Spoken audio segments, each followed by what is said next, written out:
Рекламно-информационная программа «Новости банков Оренбурга». Здравствуйте, в студии Елена Костылева. Программу представляет интернет-портал банкиоренбурга.ру, сайт для тех, кто стремится быть в курсе последних событий в финансовой сфере. Группа ВТБ объявляет о достижении договоренности с Альфа-Групп по совместным инвестициям в компанию Туркцел.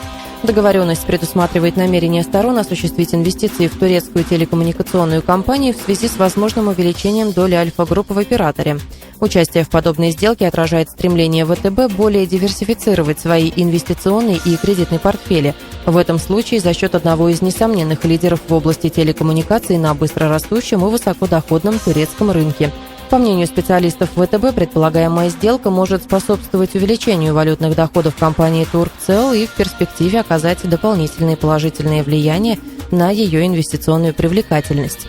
Предполагается, что инвестиции в турецкую компанию, помимо прочего, станут очередным положительным этапом в развитии деловых связей между Россией и Турцией.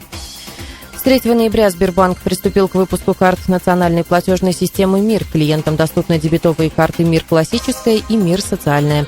Картой можно рассчитываться за товары и услуги во многих торгово-сервисных предприятиях по всей России, оплачивать услуги ЖКХ, связи, налоги, штрафы, переводить денежные средства на банковские карты и многое другое.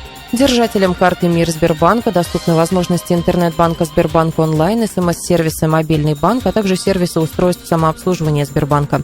На сегодняшний день Поволжский банк обеспечил возможность приема карт МИР во всех устройствах самообслуживания и в 32 тысячах своих торговых посттерминалов, почти 48% посттерминалов Сбербанка. В начале следующего года планируется обеспечить прием карт МИР во всех посттерминалах Сбербанка. Это позволит расплачиваться картой в большинстве торговых точек на территории России. Оформить заявку на карту можно в любом офисе Сбербанка, достаточно предъявить паспорт. Тарифы на обслуживание карт такие же, как у карт Visa Classic или MasterCard Стандарт. Годовое обслуживание социальной карты бесплатно, отметила заместитель управляющего Оренбургским отделением Сбербанка Лариса Абдулаева. Россельхозбанк улучшил условия предоставления целевого кредита предприятиям рыболовства. Процентная ставка существенно снижена и в настоящее время составляет от 13,15% годовых для субъектов среднего бизнеса и малого предпринимательства при сроке кредитования 1 год. Кроме того, банкам упрощены требования к заемщикам в части обеспечения. Теперь воспользоваться преимуществами продукта могут не только клиенты в приморских регионах, но и рыболовы, осуществляющие добычу во внутренних водоемах во всех регионах страны. Кредит предоставляется на цели материально-технического снабжения и снаряжения судов, текущего ремонта плавсредств и промыслового оборудования, а также на закупку сырья и оплату работ.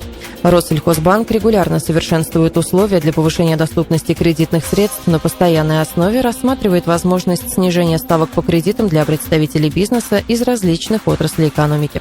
Это все банковские новости на сегодня. Программу представил портал Банки Оренбурга, интернет-ресурс для тех, кто ищет самую свежую информацию о банках. Адреса, телефоны банков, карта банкоматов, онлайн-заявки на кредит, курсы валют и самые последние банковские новости. Адрес сайта banki-orenburga.ru.